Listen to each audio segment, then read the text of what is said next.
Hi there, BookTube! My name is Christina and today I'm here with my second review slash wrap-up for Non-Fiction November 2018. This is the second book that I was able to complete during the month of November, and for me the second book was Unmentionable, written by Therese O'Neill, The Victorian Lady's Guide to Sex, Marriage and Manners. So that's the beautiful hardcover edition that I have of this book. I was very curious about this book and I bought it last year because I was making some kind of research on the Victorian condition of women and I needed it in order to play to a live game, which unfortunately I wasn't able to take part at the end just because adulting gets in the way sometimes, so yeah. But I still had a bunch of information and books that I collected about Victorian era and the condition of women during that period and how they lived and what were the costumes and just the habits and so on and so on. So I decided to finally read this book. First of all, the book itself, it's very beautiful. This is the end paper and it's amazing. Inside the book has a bunch of illustrations. It's written in a nice, very easily readable font, and the huge plus of this book is that it's very fast to read. It's not difficult at all, so don't be frightened in getting to this book. And about this book I need to tell you that I enjoyed some parts of it and I disliked some other parts of it. So let's get more into details. First of all, let's talk about the structure of this book. The book starts with the premise that the author herself just takes us on a trip in Victoria era. And she's the one who tells us to forget everything about geography or about some precise dates, because she takes this trip in a general kind of way. So we travel from America to England and in between different decades, so you don't have to be very strict when you get into reading this one. It's just a general kind of manual for someone who tries to explore a little bit more about the Victorian era or the years a little bit earlier and a little bit later, because she touches a bit of that once too. And with that premise, we start our journey. So she imagines this book as if her reader wakes up in a room alone and she's in the Victorian era and she needs to get ready and what happens from that moment on. So we are the protagonists in that book and she speaks with us, and that can be very funny and just nice on one hand, but on the other hand sometimes it's a little bit strange to hear the author speaking to you and making jokes, and it's just a little bit strange sometimes. The thing that is very positive about this book is that it really gives you a sense of easiness in dealing with a different period of time.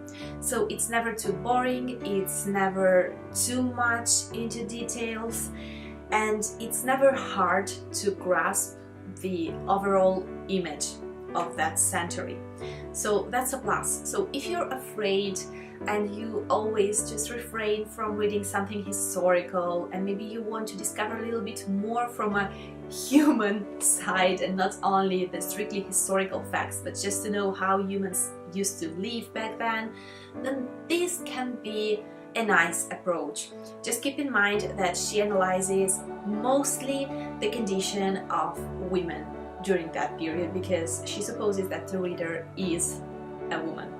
So that's the premise. On the other side, if you're a little bit more expert and you know more about Victorian era, for example, I already knew some of the things that she was talking about and I knew some bits more just because for a bunch of time I knew a lot of people who were very much invested in Victorian era and they attended events and so on and so on. It just happens. I knew a little bit more, and I need to tell you that it's not exactly always 100% true or better. It's not always represented in the best possible way, but there is a reason at least I believe that there is a reason why the author decides to do so, because I think that it's a decision. It's not that she has not explored enough and she has not studied enough. It's just that she decided to approach that kind of historical period in an easier kind of way, in order to allow everyone to understand what was happening and not to just overload it with too many politics and too many reflections about the conditions of the poor, the conditions of the rich people, and so on and so on. You have some glimpses of it inside this book, but not very much. It's not a social, political kind of analysis of the era. It just deals with an everyday kind of life. So you need to know that. The downside, from my point of view, wasn't that one. It wasn't the inaccuracy in some small parts. It was an excess of humor, and I know that it may sound strange. I'm all for humorful reads and for puns and just to laugh when you read a book, and a witty, sarcastic kind of author. But here, I believe that it was a little bit too overdone. For me, I just maybe smiled a couple of times here and there because it was too much. Just try and be sarcastic and funny every 5 lines in a book, and for me that's a little bit too much. So that was the downside for me. But apart from that, it was still very interesting. I discovered some new things, definitely. I didn't know some of the facts that she talks about in this book, so it was a nice discovery.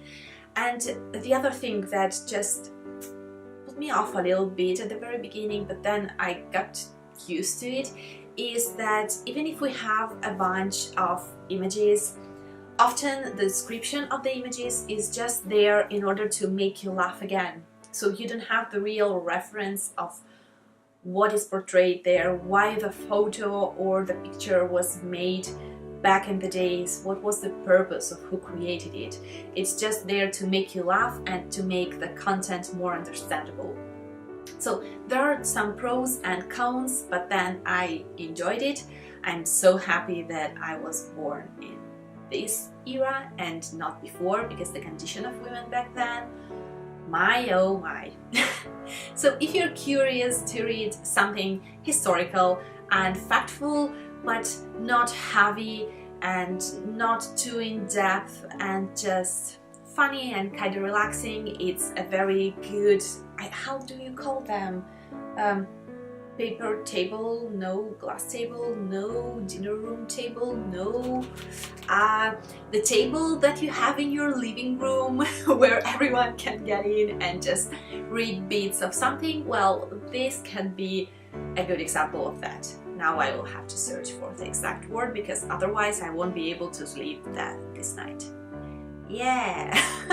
And on that note, I conclude, and I hope that I will be able to film a 3rd video with the 1st book that I completed reading in November, but I'm not sure if I will be able to complete it. So we will see. If you will see one more video, then you will know that I've read my 3rd book for non-fiction November. Yay! I hope to see you very soon in my next video, and for now, bye!